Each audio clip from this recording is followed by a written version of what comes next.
The odds were 5,000 to 1. One was all they needed. We are the Spy-Fi guys, and this is Battle for Incheon, Operation Chromite. Welcome to the Spy-Fi guys. So I apologize to the universe for that. Yes. Wow. Justice for Denison! Is it though? I laughed and then I hated myself for laughing.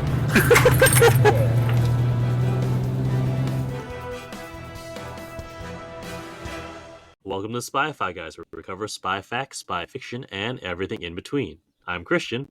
And I'm Zach. And today we've got... Is this our second Korean film? That's correct. Yeah, we covered the Spy Gone North a while back, and now we've got the Battle for Incheon, Operation Chromite. Some places it's just called Operation Chromite. From 2016, and guess who the bad guys are, Christian? The North Same Koreans? as last time.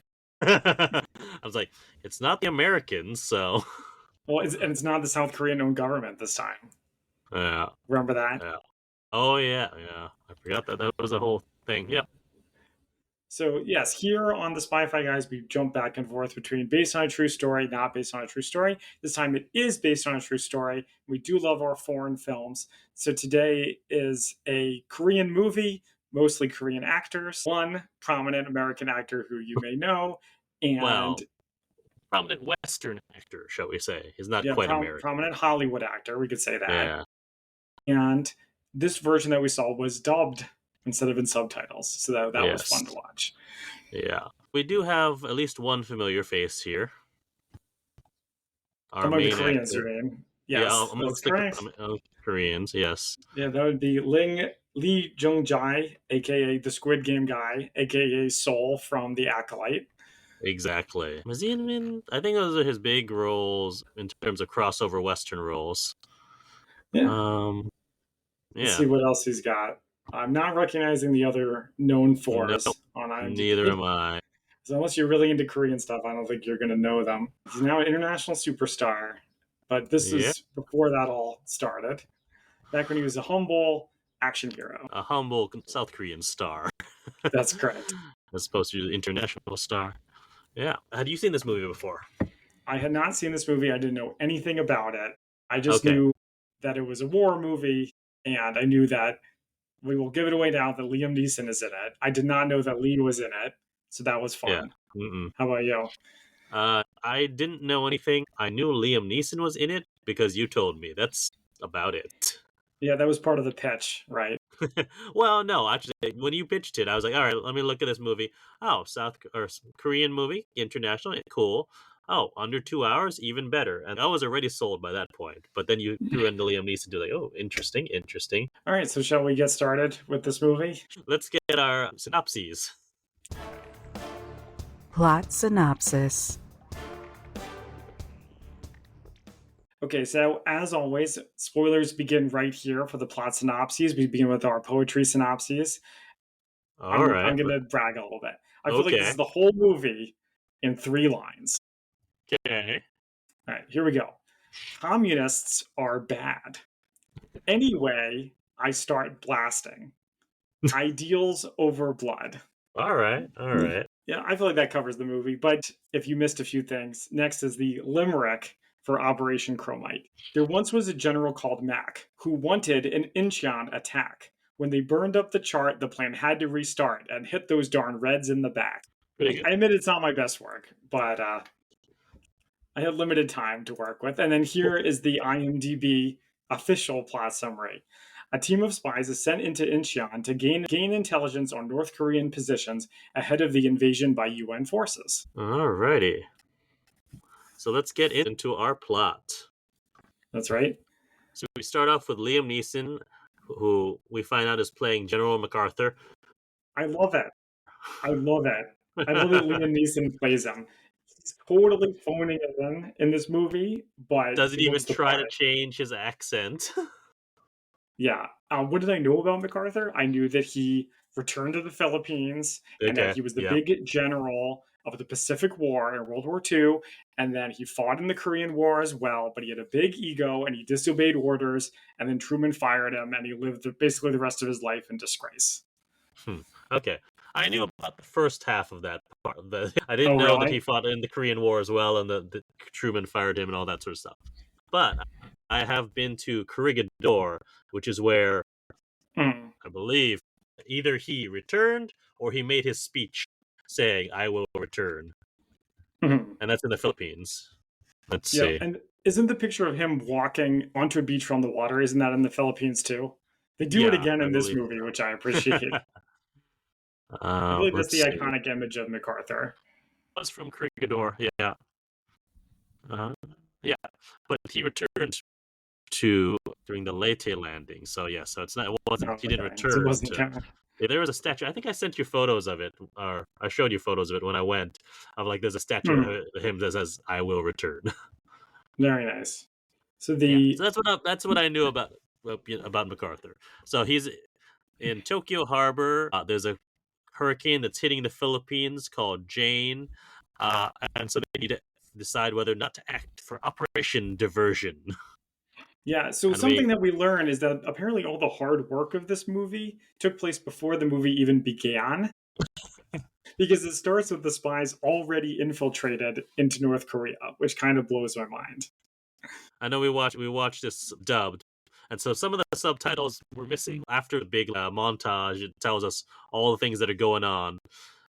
Did you catch it? There was a 1 week ago subtitle. No, I didn't see that. Yeah, so the part where they're on the train, all this stuff happens 1 week ago, and then once we catch up to MacArthur again, that all happened the week before. So when they're getting ready to attack Incheon, Yeah, that's right in the yeah, beginning. Yeah, I don't yeah, think I realized that. yeah. I thought they were just doing some other war stuff No, no. So in that's the yeah, story. so, yeah. A little montage. It tells us on June 25, 1950, with the Soviet Union's support, North Korea invades the South. On June 27th, Truman deployed the U.S. Army and assigned MacArthur as commander in chief of the UN command. Uh, Korea south of the Nakdong River falls within a month. In order to turn the Mhm. tide of war, MacArthur orders a covert operation. That's right. And so we see the start of the operation 1 week ago. I like the music throughout this whole film. It's pretty good, nice, I should go intense. back and listen to it again. Yeah. Yeah. And so we are on a train, and there's these two North Korean soldiers who are meeting. One's reading a book. They both seemingly have very different outlooks on life. Mhm. And so yeah, and I said in my notes, it's what's his name from The Acolyte. Soul.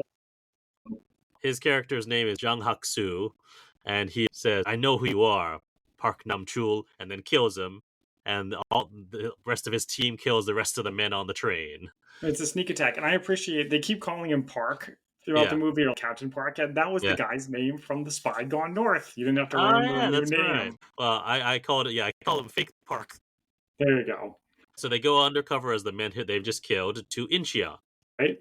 And we get some more Liam Neeson, and I must say he's phoning in the acting. I know I mentioned that before, but it's really true. Like he comes off right in those Bollywood movies, or in this case, Korean movies, where they have the white actors and they Yeah. perform very stilted dialogue. Even Liam Neeson can't escape it. So he says Incheon is extremely well defended, Mm-hmm. and there's only one way in, on the water. Yeah, so we see that Jang Soo and his men have infiltrated Incheon. They're in a security briefing about defending from the sea. Jung, aka Fake Park Nam Chul, is asking about the naval mines. Apparently, they're lining the whole waterway. And so I guess what I've gathered is that they're supposed to be they're taking the place of inspectors. Yeah, which is a great cover and makes you wonder how they were able to pull that off. We don't see it in the movie. How were Yeah, they able to do that? But I like in this part that there's threat and then, oh, they got it covered.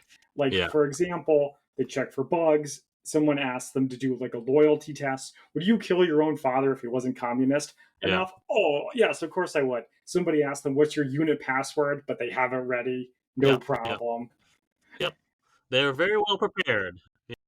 The first of two movies that this reminded me of All right. around here. Any guesses on what the first one is? A team of heroes that run around a foreign country shooting everybody in sight, Is and it they always get away with it. the Ministry of Ungentlemanly Warfare? Yes, that's right. I was actually about to say the Dirty Tricks Department, but you remembered the title better than I Yeah, did. yeah. I can see that. That movie is very not campy, but it's more campy than this. This Oh seems yeah, more it's extremely serious. campy. Yeah, It's extremely campy. and I love that movie's campy. That's what that tone for that is. This is more serious tone, but it is there is a bit of that. I can say I'll say that. All Yeah. right, I'm curious to find out when you realize what the second movie this reminds you of, and when we get to that point. Okay, I will tell you. All right, that whole story about someone killing his own sister for being a Christian. So Comrade Lim is the person in charge of Incheon, and he's the big bad of the film, really. Yeah, he's the Inspector Javert, if you will. I wouldn't necessarily call him the Javert, because Javert is like, Is sympathetic. yeah. He is not. Lim is a full-on bad guy. Like, Yeah. we hear a report that, like, they're sending a report to MacArthur, and it's like, yeah, no, this whole thing is under Lim's command. He doesn't take orders from Pyongyang. So the beginning I really like because it seems like everything is under control. They got the Mhm. password. They send this woman down who knows what Mr. Park actually looks like. Yeah. That's handled too. They pass all the loyalty tests, and there's a very clear goal: get Mhm. the chart of the mines. Exactly. So Yeah. they conduct inspections, and they're trying to trying to find that map of the mine. So they're using the inspections as cover for finding it. And MacArthur has his forces start to send false reports about naval invasions elsewhere in different areas. Which this reminded me. What did this remind me of? Wait, it was like Midway or something. The One second of these war Midway, movies. the Midway that was more accurate, surprisingly. That's right.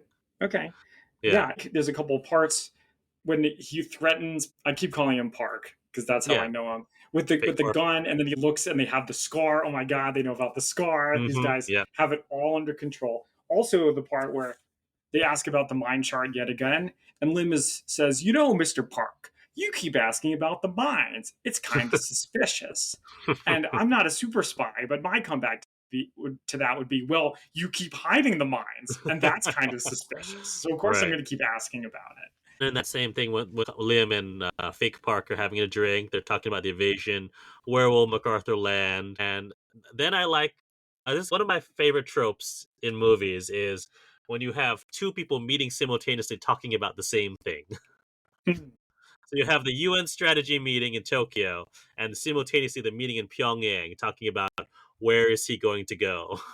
That's right. They did this to pretty good effect in Mission Impossible: The Final Reckoning, where you have them on the submarine, but then also the rest of the team on the plane, all talking about the same thing and intercutting it to make it look like it's all one big conversation, but it's happening two different places simultaneously.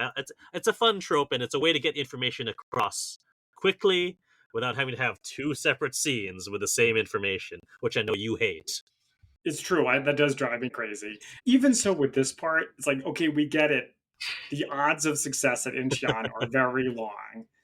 But I do like when they psychoanalyze MacArthur a little bit. They're like, he wants just a blaze of glory. Christian, also around this part, I have a note. There's some weird dialogue when they are hanging out in their room that they check it for bugs and then they talk to each other as if they weren't spies. There's a throwaway line where someone says, headquarters wants us to recruit Lim.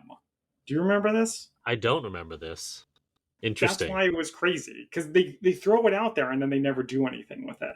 Maybe, I'd have to rewatch that part, but I don't remember that. Oh, interesting. Okay. I think it was like, if you can't get the mine chart, this is another plan. But then they have a plan to get the mine chart. It falls by the wayside. But I wondered if that was some kind of script error or whatever. So MacArthur gets chewed out. He tells a story about meeting the 16-year-old fanatic child soldier, South Korean, who made MacArthur promise to save his country. So that's why he really wants to do this. The soldier he meets, was that Jung Hak-soo? I don't think so. Okay. In my mind, that was, but I wasn't.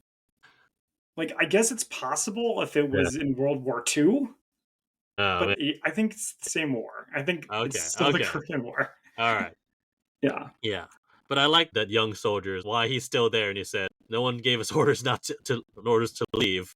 And he asked him, do you need anything? Give me a gun and give me bullets. And MacArthur's like, now that's a man. Uh-huh. That was great. so, So we have this thing so with that, the barber. I also wanted to oh mention. yeah, And so you know this stuff. So when Lim gives him the fancy watch, and yeah, then he does like the two arms up in the air, uh-huh. is that the bonsai salute from Japan? Or is it something else? Any I ideas? think it's something else. But it sure looks similar. Do you remember It does talking look about similar. that Yeah, at Tora? yeah. No, that's different. I mean, it may be inspired by that, but I don't think, at least especially this time, the Koreans don't have great relationships with the Japanese. So I don't think they would be imitating their specific salute. I just thought it was interesting. An Yeah, interesting little detail. So yeah, anyway, we learned that barber is actually a spy. yep, He's working with the good guys. yep. Now the team has until September 10th to find the Mayan chart, and the Mm. last places that they have to check are the offices. And then we get a scene with Fake Park, who's up late, and one of the other members of the team wants to visit his children and I think this is where I first get the idea that everything south of that river, was taken over. So that means that most of the team is from this area, Yeah, seemingly, or at least a few members are from this area, so they know the area. But also, isn't that really risky if anyone else recognizes them? it doesn't make sense for spies. You would really think so. That's true.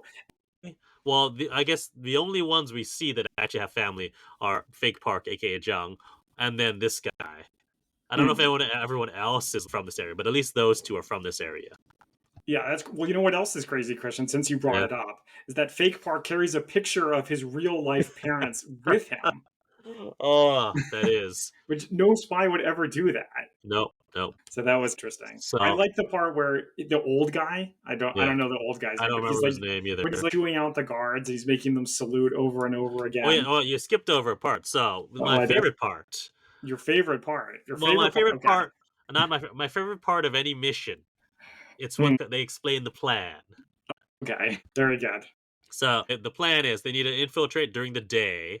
It's like Mission Impossible when they're telling how they're going to do the heist. They show a little montage of how that's going to happen. They need to distract the guards. They're going to climb up to Lim's office. Another team member is in charge of extraction with secured vehicles, and then Fake Park will occupy Lim. And then, of course, make it even more like heisty. Synchronized watches. I don't know why they needed to do that, but it was pretty funny. This movie's got it all. So yeah, the older guy is distracting the guards with proper saluting, and this wouldn't work in all places. But where this does work, in a totalitarian government when everyone fears their superiors. Yeah, absolutely. I mean, it might work in a liberal democracy as well, but I don't know. Who's to say? Yeah. They love So their the distractions. plan is coming together, and one of the actual soldiers leaves lunch with real Lim and Fake Park, and I also found this very funny. he surprises the team.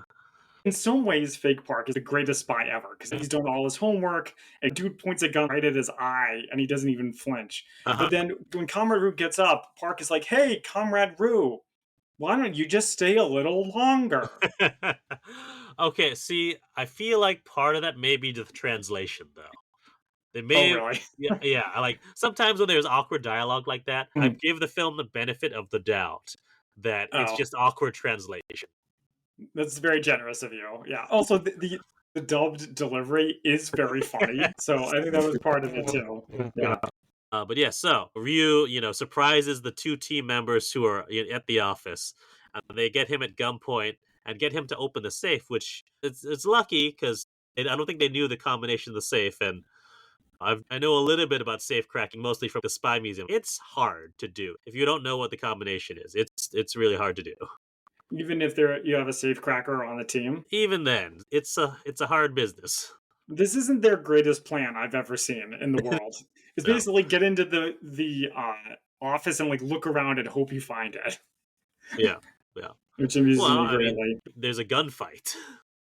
Yeah, there's a good So shootout. they have the plans in their hands and see them. He calls for more guards to come in, and there's a big gunfight. He throws the lighter into the safe, and the charge gets lit on fire. I was like, "Oh God, It was this great. is all It was going such a great badly." twist. Yeah. Like, the safe cracker is trying to get out the window, and he's shot and falls out the window. Hmm. And the plans have all burned up. The other guy jumps out and lands safely. Yeah, and they get away, but what are you going to do now? You Right? lost the chart, your cover's blown. What are you going to do? What's the big plan now, Mr. Big And I Brain? I realized wait a minute, the big heist is only halfway through the movie. What else is gonna happen? Yeah, exactly. They have to pivot and figure it out. The Yeah. the the Ministry of Ungentlemanly Warfare would never be in a situation like this. So Lim is still a bunch gets a call and hears that the inspection team is all South Korean spies, and Lim laughs and then tells Fake Park a story about someone who was in the Soviet Union who was ordered to kill his bourgeois father, but he couldn't do it, and his friend did it instead, and the guy went crazy and killed all his comrades and defected to the South. And we And which found we out learn later. not later. We find out right now, and it's like, oh, do you remember the name of that that soldier? Of course, everyone knows it's Jung Soo, which is his real name. And that's you, Jakku is. So I was distracted during this story because the Yeah. extras behind him, which is a group of soldiers, all do the same motion with their arms holding their Oh, mugs of beer. yeah. I found that very I didn't distracting. notice that. That's funny. But yeah, so they have a Mexican standoff. Why are you here, Jung Soo? And then there's a big gunfight. Christian, this is where the anyways I started blasting comes from and the haiku. Yeah, Because they do fair that enough. a lot. Yeah. So they try to get away, and the team is getting killed off, picked off one by one. That's right. One of them pulls a waitress as a human shield. She immediately gets killed. There's Oof. just so much shooting. There's just so Yeah. much violence. Yeah. And this is the first time I noticed post-production gun effects. Have you Interesting. noticed this? So there's this thing in kind of cheaper movies, Mhm. let's just say it, where you can make a gun barrel flash. Oh, yeah. You can do that normally. Muzzle Or you flash, can do a post-production, and you can very clearly see the difference. Yeah, sometimes John Wick films actually use CGI muzzle flash as well. And I don't want to get too far into the Rust controversy with Alec Baldwin. Oh, geez. But I will say, using actual guns with blanks, because it is safer It's safer, yeah. I mean, in terms of filming. I'm sure the John Wick movies, though, have Hollywood money. They can make it This look is good. also true. This is very true, yes. Although I will say, the guys on Corridor Crew did make a point that, yeah, they can tell that it's post-production muzzle flash. Yeah, limited knowledge. I could see it here. I wasn't really paying attention to that necessarily, so I didn't notice it. But if I watched for it, I probably would notice it. Mm. After the remains of the team gets away, Lim comes into his office, and this is like Darth Vader style, kill all the guards kind of thing. Yeah, kill his You own failed people for the 'cause he's last mad. time. Yep, totally, absolutely. I like that though. Yeah, and then he brings in these two brothers who had American weapon, and they said that they were given to us by a guy with big eyes and a nice watch, I wonder which who is our that could be. spy. Yeah, so the barber gets fingered. And this was a little bit half baked too. So these two brothers had American guns. I wasn't for sure some about reason. that. Where did that even come from? I That was don't a know. little bit strange. I didn't really figure that. So the team gets picked up by the barber, and this like brother and sister pair of spies. Like the sister who's really hardcore. Yeah, she's great. I called them partisans, and my wife was like, "What is a partisan?" I'm not sure actually. That seems accurate. Yeah. Mm-hmm. Isn't the rendezvous at the wherever place? And he's like, no, let's go to Domungdang instead. Yeah, the job's not finished. They can't rendezvous yet. Yeah. So MacArthur receives word that Truman is considering his plan, but he doesn't want the Chinese to join the fight, and also that once they reach a certain line on the map, the war has to end. Interesting. I thought that line was the 38th parallel, but I guess not. Is it not? I assumed that it was. Well, the 38th parallel is in the middle of the country. Why would they stop when they're only halfway to victory? How much do you know about the Korean War? I don't know a lot. A little bit. A very little bit. Not a ton. Anyway. I mean, I know what I've seen from this movie, and then there was that fighter pilot movie with Glenn Powell and what's-his-face, Kang, who's persona non grata now. It was called Defiance? Yes. Was it Defiance? Something like that. Devotion. It's called Devotion. I remember the trailers. Defiance is the Daniel Craig movie. Yeah. That's right. Also about partisans. Oh, yeah. Devotion was which is set during the Korean War, during America's Forgotten War. And hey, guess what? We apparently have not learned enough because we forgot it too. Never forget. So anyway, MacArthur also tells a story about him recruiting. Okay. See, The guy's name. I conflated the two. Jung, we'll just call him. Jung Haksu. Yeah. Yeah. In my mind, I conflated the two stories. That's why I was like, "Is this? No, this is." So that was not him. Because of course, if he was 16, he would have been still in the North Korean army. He would have been like 19 later in life. Yeah. Yeah, that too. But yeah, so we also get MacArthur's motives questioned. Are you trying to run for president? Did he run for president previously? Apparently he did, if I take the movie at face value. Yeah, because they said he ran once. All right, presidential run. Well, never actually president. He was prominent in American history. Did MacArthur run for president? He won to 1952. He tried to run. And spent the rest of his life as an elder statesman for conservative and nationalist Wait a minute, 50. When does this movie take place? I think it takes place in 1951. 50. Maybe they got that wrong. Oh, no, wait, 1950. Yeah. Yeah. I feel like they say that at the beginning. They say it takes place in 1951. Yeah. Ooh. That's what they call an anachronism. Yeah. Hold on. Let's see. Yeah, no, this was after. Well, it was before he ran for president. Before he ran for president. Oh, wait, actually, yeah. Yeah. Hey. Well, then it still kind of works. That one dialogue. It still works. It's just that one, unless it's like a translation issue again, you know? Or something like that, yeah. I know, but that's the Americans talking, so they didn't necessarily have. And then we see the spy brings the remains of the team to a house where his niece is there, who I don't actually know her name. Her name is Han Jae-sun. According to IMDb. And I love the reveal that she's loyal to North Korea. Yeah, which again doesn't make sense because this takes place in South Korea. Yeah. Right? Well, they say that like all of it fell within a month, so they've like indoctrinated them pretty quick. Maybe she was always loyal to North Korea and was just like hiding out the whole time. Yeah. I mean, no, but this is further into the north, I think. I don't know. Here we go. Where is Incheon? Incheon is right outside of Seoul. It's literally to the west of Seoul. Wow. Okay. So it's not exactly deep in North Korean territory. It did make for some good drama, though. Yeah. I'll give you that. Yeah. Okay, so shows them that there's a hidden room that was used during World War II against the Japanese, and the spy goes to contact KLO Incheon, who are the partisans, basically. Yeah, this was a good reveal of Lin hiding in the shadows. Or sorry, Lim, and not Lin. Lim. Yep. So, Jung and the niece, whose name you said was Han Solo. We'll call her Han. It's the funny part where he tries to convince her not to be a communist. Yeah, and he tells her, well, the whole story that we've heard already, basically. And I was wondering if it was going to be now I'll tell you my side of the story. It's basically the same story. Yeah, that was a little bit annoying, but okay. Yeah. You get to hear it from his perspective, which is nice. So the North Korean soldiers are searching the house, and the niece screams, and one soldier thinks he hears something right in front of the hiding place. Yeah, and there's a good moral dilemma here. The niece wants to save her uncle. The heroes should save him because he really helped them out, but they can't. But I do find it funny they don't just start blasting, because they don't seem to have a problem taking on lots of enemy soldiers most of the time, but they don't do it here. Well, I think they've just gotten a bunch of the other members of their team killed, so maybe they need a little bit of breather first before they do that again. Yeah, maybe they're low on ammunition. So then there's a good question: do they trust the niece not to betray them? You know what I mean? Yeah. So then her uncle is tied to a post, and has a sign around his neck that says, "I am a Yankee puppet. I deserve full punishment." That's right. So Jung eventually relents and says, "Open the tunnel," and they send her through the tunnel to go save her uncle, but he's shot before she can get there.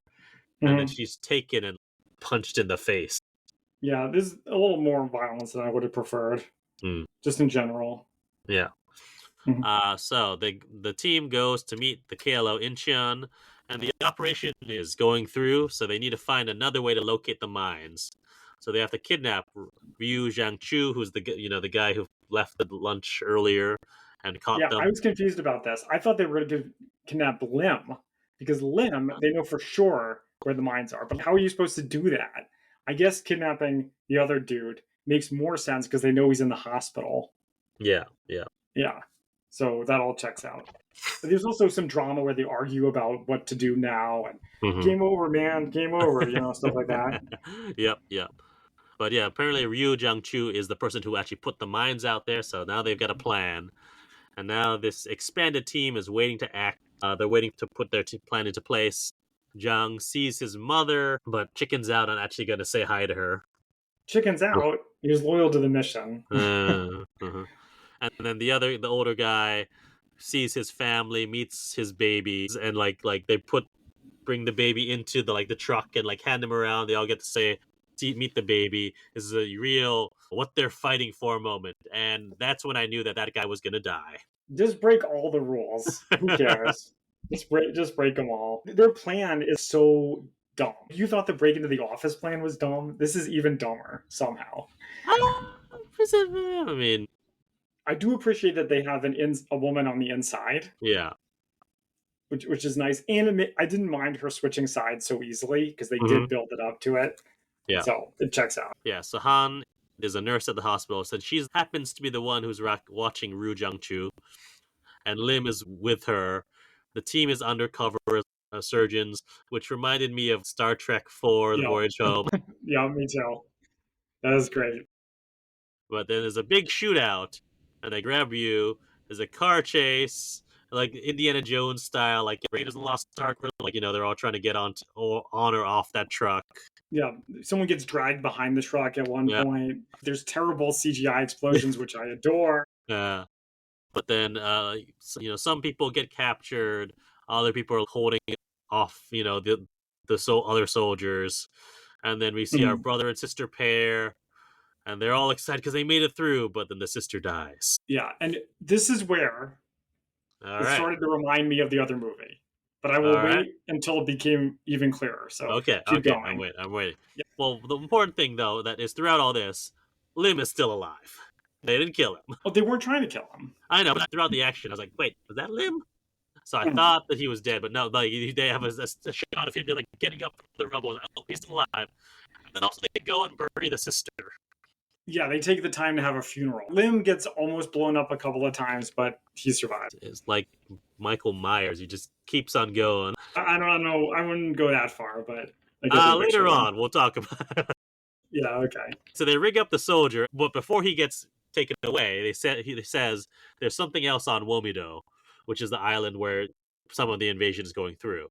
And yes, that I caught that as Skyhook as well. So, unfortunately, Christian, this was the climax of the movie to me. Okay. Which is unfortunate because it's not the climax of the real movie. At this point, I feel like the movie's going on too long. Interesting. To me, if the movie had ended here, it would have been perfect. If you'd ended here and just had the plan succeeded, blah blah blah, kind of. Yeah, they did the plan. They got the mines. They did the invasion. That's it. Yes, but it keeps going for that's why you have that hook. But it's a hook to bring you into for the rest of the movie. Yeah, that there's something else on Womido. Yeah. Anyway, so this is where we go catch up to the beginning of the movie, where MacArthur is overlooking his troops, and he says, "Send message to the team: light the lighthouse on September 15, 00 hours." Seems like a pretty easy objective, you would think. So now they've got their new mission. There should be about 20 men guarding it, and Jung wants to check out what Ryu was talking about. And then we also see 2 captured team members who are executed in the town square. Yeah, so they really turn up the emotion for this part, but we barely even know these people, so it really doesn't work for me. It worked on me. Okay, that's fair. It just goes on and on and on. Yeah. All right, so the battleships prepare to fire. Jung leaves the rest of the team with a couple of men to go to Womido, and we find out that Neeson volunteered to help the team, who's going to go. So they infiltrate the island, and we had to keep getting, not flashbacks, cuts to MacArthur checking his watch. So they get to the lighthouse. The part in the lighthouse was really good, really low level. Like them fighting one guy, but he's above them. How are they supposed to do this? Yeah. That was interesting stuff. And also you can't use grenades or anything because then you might damage the lighthouse.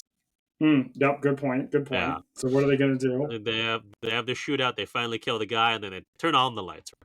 That's right. So the invasion's on. And then this is where we get Commander Lim, who sees that's going on. He's like, "Oh, let the games begin." Yeah, some He's kind of ready speech about that. Yeah, ready for the Americans. Yeah, let's show the Yankees what we're made of. That's right. My wife was also very amused by this part Yeah. where MacArthur says, "Prepare to fire," and then people go, "Prepare to fire, prepare to fire, prepare to fire, prepare to fire." Everything he says, they repeat like 6 or 7 Yeah. times. It's very what's his name, Colonel Sanders from Spaceballs situation. Oh, you mean Dark Helmet or whatever the Well, other guy is? Dark Helmet gives orders to Colonel Sanders and is And they just keep going. prepare to fire. It's exactly that kind of thing. Yeah. Anyway, so Jung and his team find Lim's men planting TNT on the beaches, and they need to figure out how to alert MacArthur and get rid of the TNT. And they are in a tank. Yeah, that's right. Tank infiltration. They're gonna fight the bad guy. It's Yeah, a tank fight. That was So they great. head to the beach and they slow down but then they aim the tank artillery or the tank. What do you call it? Cannon. Cannon, yeah, the tank cannon at the artillery on the beach Mhm. and blow it up, and then big explosions, blows up the TNT there as well. And MacArthur sees this and was like, "We still need to wait for the signal though." Wait for the flare. You see, Lim looking down the scope of something. So I thought he was in the artillery when, they get exploded. But nope, he's still alive. He gets in a different tank, and this is where we have our tank battle. That's right. And also, the rest of Jung's team is slowly getting killed off. Okay, Christian, this was it. All right. This is where I figured out the other movie that this reminded me of. Is it Saving Private Ryan? No, it's a spy movie with a beloved science fiction franchise where they go on a very important mission and everyone slowly dies until eventually everyone dies. I have no idea. Rogue One. Oh, Rogue One. Mm-hmm. It's a good show. All right, I can see that. I can definitely see that. Mm-hmm. So would that make Han our... Well, she doesn't die. Jyn Erso? Oh, Jyn Erso.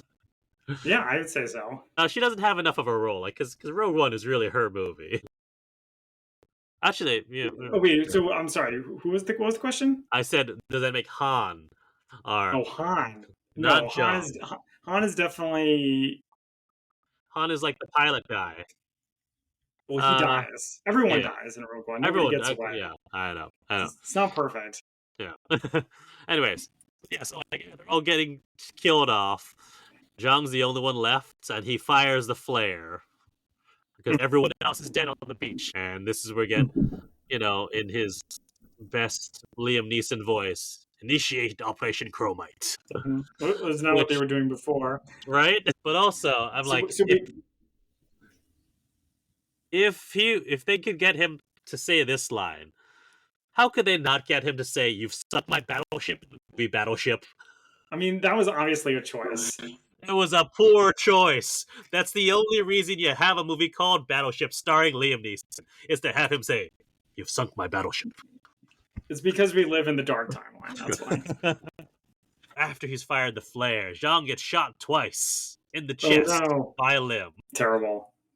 There's a good part where they're stalking each other around the tank, where they got their guns. Yeah. But then Lim just shoots Zhang a lot. That's right. And I'm like, oh, wow, how is he still conscious, let alone alive? It's a movie. Yeah. And then, but he finally shoots Lim in the head. And then Zhang has this, remembers all the members of his team who died as they're dying. And he dreams of himself in some kind of basket with Han. That was I think it was like imagining if they were escaping, basically. If instead of going along with the team, they just run away together. Oh, so sad. But this is when we get the actual invasion. It's pretty good. I thought the effects held up here. Yeah, we got bombers. The bombers, the fighters, the battleships. I'm sure CJ was on this episode. He would tell us exactly what those planes were and how badly they looked and how they were the wrong types of planes. But that'll be a good test for him is Korean War stuff. Well, a lot of stuff towards the end of the World War II ended up just being used in Korean War. So you have to use the ladders. They talk about using ladders to get up cliffs. I like the shots of the soldiers from behind, so you can't tell that they're Korean actors. That was funny. Yeah. Young, he's somehow still alive, and he's thinking he Mm, has a voiceover thinking about his mother and how he was too cowardly to go and say hi because he thought he would never leave if he did. yeah, And then Han and the rest of the KLO got on the beach, and this is where Han finds Zhang, and he's dead. it's sad. She's so sad, and then MacArthur salutes him, and they all salute him. Yeah. And then we have Victory. The older guy's family, who with the baby, is looking for him, and Zhang's mother is with her, and she hallucinates that she sees Zhang. Yeah, I actually like this part. I Yeah. really liked it. I thought it was cute. And then we get interviews with all the men telling why they volunteered. They put the country first. There's also something I wanted to mention very briefly. Yeah. Behind the mom is a guy wearing the traditional Korean hat, which has the wide brim. Yeah. That has like a mesh. Okay. So, did you ever watch this show called The Kingdom on Netflix? I've heard about it, and I remember people talking about the hats, but I never did watch it. Yeah, that was me. The hats really bugged me because they have all these different kinds of hats and they're different colors and they're different styles. I was trying to figure out what they mean, like what do the different colors mean. It doesn't mean anything. None of them have a meaning. It's just the traditional They just style. look cool. Yeah. Yeah. And my wife asked me, "Is he Jewish?" Because it's similar to a Hasidic hat. Yeah. And I said, "No, he's not." Oh. Yeah. So that was interesting. So then, so they get their interviews, and then we see the photo of the real guys at the end. And it's dedicated to the 15 members who died during Operation X-Ray. Yep. With that, our movie ends. That's right. Okay. That's the movie. So shall we jump into spy fact versus fiction? Spy fact versus spy fiction. Sure, let's do it. I've got one thing on this, and this is about what we called it Skyhook. And it is also known as the Fulton Surface-to-Air Recovery System, otherwise known as STARS. And this is from Wikipedia. So it was a system used by the CIA and the U.S. Air Force and the U.S. Navy for retrieving individuals on the ground using aircraft such as the MC-1 Combat Talon and the B-17 Flying Fortress. It involves an overall type harness and a self-inflating balloon with an attached lift line. The plane engages the line with its V-shaped yoke, and the person is reeled on board. Now, there are two prominent movies where we've seen this used. One is the very end of Thunderball, and the other, of course, The Dark Knight. Of course. Everyone knows that.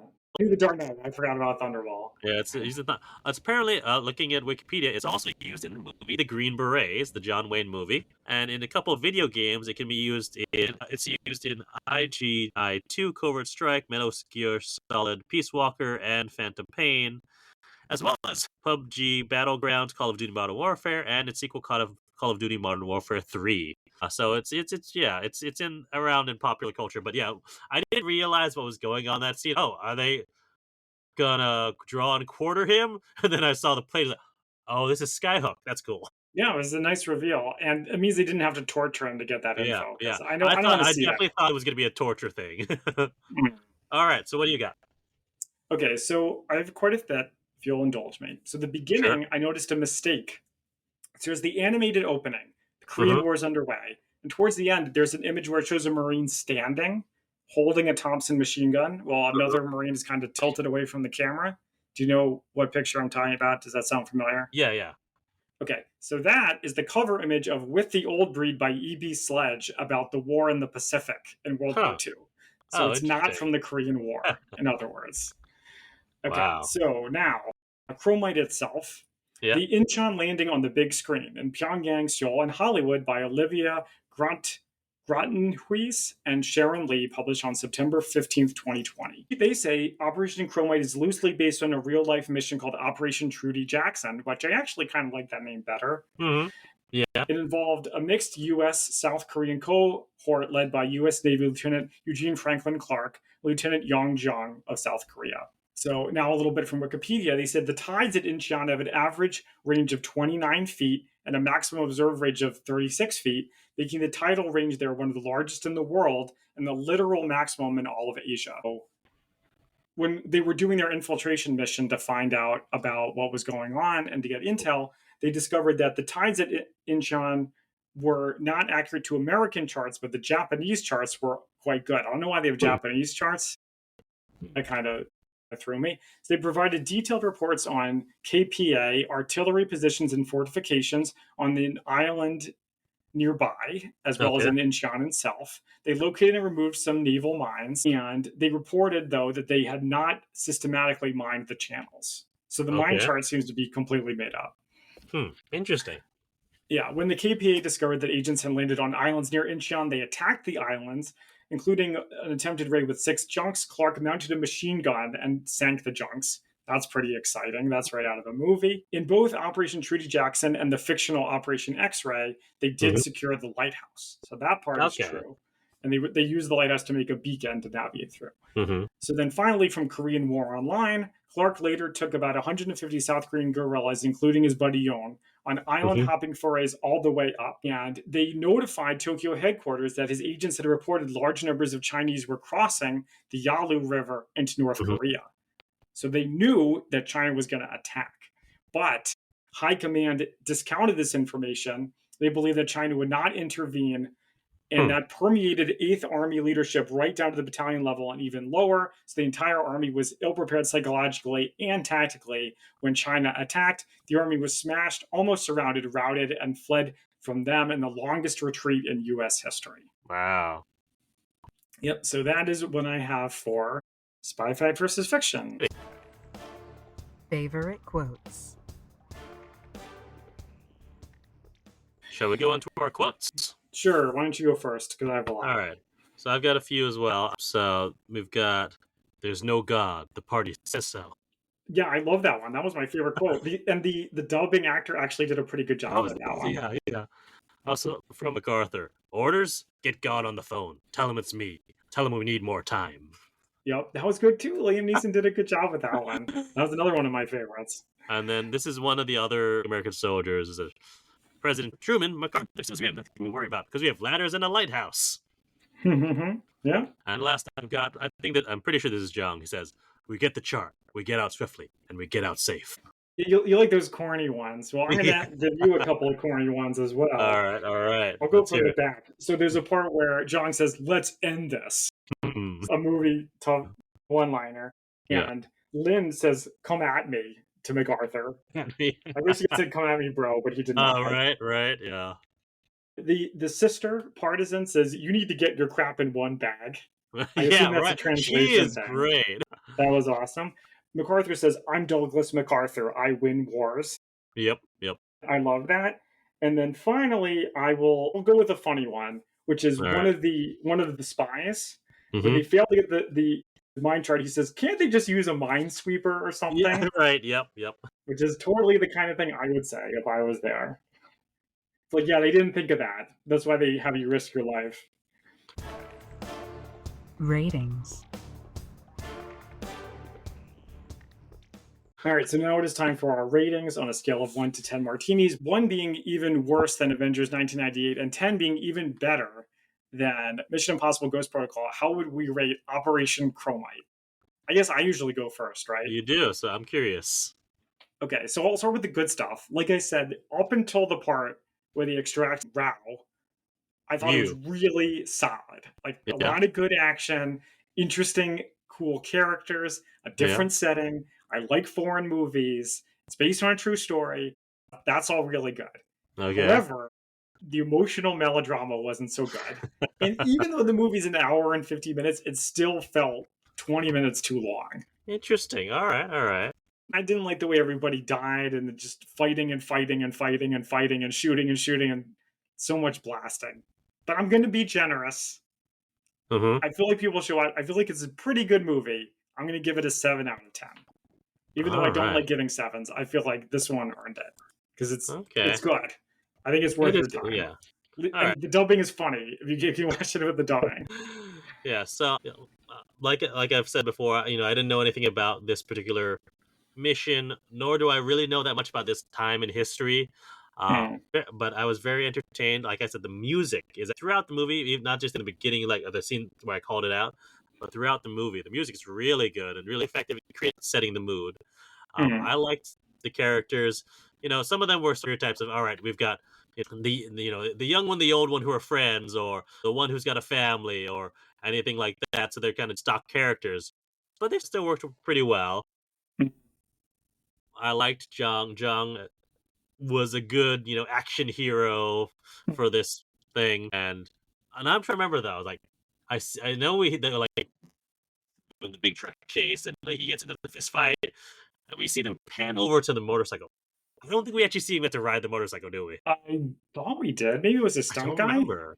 I don't. I'm trying to remember. Maybe I looked away when they did it, but I was like, oh well. And that's besides the point. So I enjoyed this movie a lot. I thought, I was wondering how much was actually accurate once we got to, oh, this thing keeps escalating. You're like, that's probably not accurate, but still entertaining. So I'm gonna give this just a little bit higher than you. I'm gonna give this a 7.5 out of 10. Very good. Martinis. Something else I forgot to mention is I didn't get to see the music so much because this movie has this issue that movies love now, and I guess it Yeah. exists in 2016, where the dialogue scenes are very quiet and then the Yeah. action scenes are very loud. So I had to keep Yeah. turning the volume up and down, not to annoy my neighbors with the loud gunshots and all that. Cool. Yep. All right, anything else to say about Operation Chromite?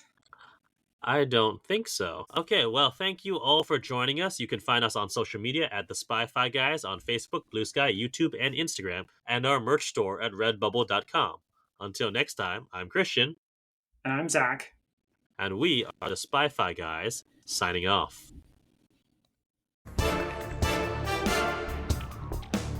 Thank you for listening to the Spy-Fi Guys. If you enjoyed our podcast, please be sure to give us a 5-star rating on iTunes. The theme song from this podcast is Mistake the Getaway by Kevin MacLeod from Incompetech.com. Licensed under Creative Commons by Attribution 3.0. Films, books, and television shows reviewed by our podcast are the intellectual property of their respective copyright holders, and no infringement is intended. This is a personal podcast. Any views, statements, or opinions expressed in this podcast are personal and belong solely to the participants. They do not represent those of people, institutions, or organizations that the participants may or may not be associated with in a professional or personal capacity unless explicitly stated. Any views or opinions are not intended to malign any religion, ethnic group, club, organization, company, or individual. You can find our podcast on social media at the Spy-Fi Guys on Facebook, Blue Sky, YouTube, and Instagram.